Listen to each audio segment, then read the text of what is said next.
Merhaba sevgili dostlar, kanalıma, köşeme, 32. haftama hepiniz hoş geldiniz. Yorgun geçen bir 32. haftaydı. O yüzden son güne kaldım. Son dakikada yani yetiştiriyorum videoyu bile diyebilirim. Bu hafta benim için biraz ağrılı, fazlasıyla sızılarla geçti. İlk defa yeni bir ağrı çeşidiyle, siyatik ağrısıyla karşılaştım. Bu ağrıyla karşılaşabilirseniz neler yapmanız gerekiyor? Siyatik ağrısı adında bir ağrıyla tanıştım. Bu ağrıyla siz de bu haftalarda maalesef karşılaşabilirsiniz. O yüzden size ufak bir bilgilendirme videosu çekmek istedim. Öncelikle şundan bahsedeyim ki kısaca siyatik dediğimiz sinir belden bacağa doğru giden vücudun en büyük sinirlerinden biri. Artık 32. haftaya geldik. Bebeğimiz hiç durdurak bilmeden büyümeye devam ediyor. Ve bu büyüme esnasında da artık bebeğimiz, rahim çeşitli sinirlere baskı yapabiliyor. Bu yaptığı baskılar sonucunda da çeşitli ağrılarla karşılaşabiliyoruz. Mesela geçtiğimiz haftalarda böbrek genişlemesine yol açabilir bu baskılar demiştik. Allah'a çok şükür bende çıkmamıştı. Bel ağrısı yapabilir demiştik. Bel ağrısını zaten ben birkaç haftadır yaşıyordum böyle ufak ufak ama çok da önemsemiyordum. Hatta sizinle de paylaşma gereği bile duymamıştım. Hani normal çok düşük seviyede ağrılar olduğu için. O bel ağrıları meğerse siyatik ağrısının bir başlangıcıymış. Yani siz de ufak tefek bel ağrılarınız varsa bunları kesinlikle ihmal etmeyin. Önlemlerinizi şimdiden almaya çalışın ki ağrılarınız büyümesin. Sizin de canınızı sıkmasın. Bu öyle değişik bir ağrı ki böyle kalçada böyle bir iğne batması gibi bir his veriyor. Hatta yürürken hani bir gitar telini şöyle dokunursunuz böyle dalgalanır ya gergin bir tel. Aynı o şekilde aşırı derecede bir ağrı yapıyor. Ben cidden hiç önemsemedim. Hatta ilk etapta siyatik ağrısı olduğunu bile düşünmedim. Acaba uyurken ters bir hareket mi yaptım? O yüzden mi böyle oldu diye düşündüm. Hatta Barış'la bayağı bir dışarı çıktık. Dışarıda işlerimiz vardı.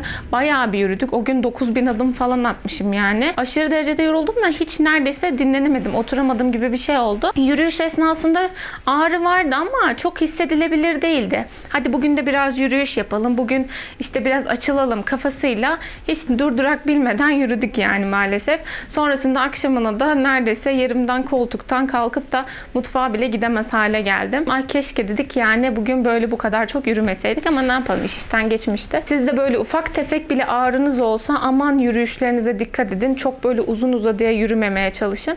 Sonrasında maalesef acısı çıkıyor yani. Çünkü normal zamanlardaki gibi değiliz gerçekten. Yani şu an bile konuşurken nefes nefese kalıyorum. Bazen 3 kat merdiven, biz 3. katta oturuyoruz. Normalde ben hayatım boyunca 5. katta, işte 4. katta oturuyordum.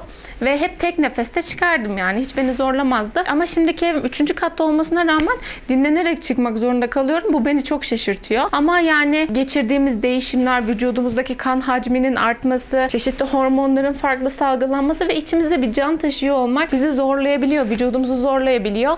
Biz de bu süreçte, bu 9 aylık süreçte olabildiğince vücudumuza, bebeğimize ayak uydurmaya çalışıyoruz. Onun dışında aktarmak istediğim yatış pozisyonları var. Bu siyatik ağrısında ben o gece yani uyuduğumda sağdan sola dönerken bile ağrı beni çok ciddi uyandırdı. Çeşitli bilgilendirme videolarında, hatta Barış'ın da bilgilendirme videosunda bahsediyoruz. Yatış pozisyonları çok önemli. Özellikle en çok tavsiye edilen yatış şekli sol tarafa doğru yatış şekli. Ama sakın bu durum sizi strese sokmasın. Vücudunuz kendisini en iyi bilendir. Çünkü hani mesela gece uyandığınızda sırt üstü uyanıyorsanız ya da sağ tarafınıza dönmüş bir şekilde uyanıyorsanız sakın telaşlanmayın. Yani siz elinizden geldiğince doğru pozisyonda yatmaya çalışın. Gerisi çok da önemli değil. Yani zaten sırt üstü yatınca ya da sağ tarafa yatınca çok ciddi problemler ortaya çıkmaz.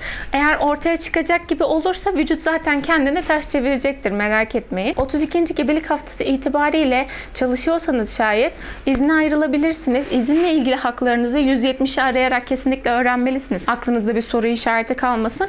Ben aradım, öğrendim. Mesela illa 32. haftada çıkmanız gerekmiyor. 37'ye kadar bu süreyi uzatabilirsiniz. Ama eğer uzatacaksanız da sağlık raporu almanız gerekiyor. 35. haftada uçakla İstanbul'a gideceğim Allah kısmet ederse. Bizim hastane biraz yoğun olduğu için şimdiden randevuları falan takip etmeye başladım. Biliyorsunuz devlet hastanelerinde 14 gün önceden randevular açılıyor. İşte dündü değil mi? Aynen dün saat tam 4'te bilgisayar başına oturdum. Bir yandan da 182'yi aradım randevuyu bulabilmek için. O sırada randevu düştü. Bakalım tam 2 hafta sonra Cuma günü Allah kısmet ederse hem uçak için rapor alacağım hem de bu çalışabilir iznini alacağım. 32. gebelik haftası itibariyle nefes darlıklarımız en yüksek seviyeye çıkmış diyebiliriz. Çünkü artık bebeğimiz büyüdü ve çıkabileceği en yüksek seviyede. Şu an tam diyaframımıza baskı yapıyor. O yüzden ben şu an video çekerken bile çok zorlanıyorum. Size belli etmiyorum, hemen aralardan kesiyorum. Şu ana kadar her ne kadar sanki böyle hep olumsuz durumlardan bahsediyor gibi görünsek de aslında yaşadığımız güzellikler siz de biliyorsunuz ki çok daha fazla. Mesela bebek hareketlerini artık daha sert hissediyoruz. Yani o bazen acıtsa da, canımızı yaksa da o bizim için bambaşka bir şey. Annelik duygusunu sonuna kadar hissettiğimiz bir an bence. Bu arada şunu da söylemek isterim ki 32. haftadan itibaren artık karnınıza biri kulağını koyduğu zaman bebeğin kalp atışlarını duyabilir. Mesela evde çocuklarınızın kardeşleri varsa kardeşlerin kaynaşması için bu çok güzel bir fırsat olabilir. Çocuklarınız kardeşleriyle konuşabilirler. Şimdiden onun kalp atışlarını dinleyerek onunla ufak bir iletişim kurabilirler. Mesela ona dokunabilirler karnınıza. Dokunduğu zaman zaten bebeğiniz tepki de verecektir. Bu ufak çocukları mutlu edecek küçük tüyolardandır diyebiliriz. Bu arada görüyorsunuz kahvemi içiyorum. Kahvede neden içiyorum? Kahvenin çok iyi bir ağrı kesici etkisi var kesinlikle.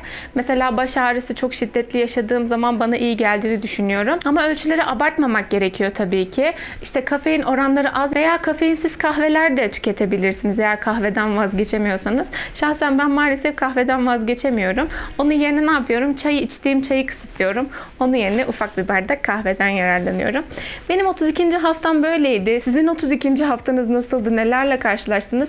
Lütfen yorumlara yazın. Yorumlarda ufak bir sohbet edelim. 33. haftada görüşünceye dek kendinize çok iyi bakın. Allah'a emanetsiniz.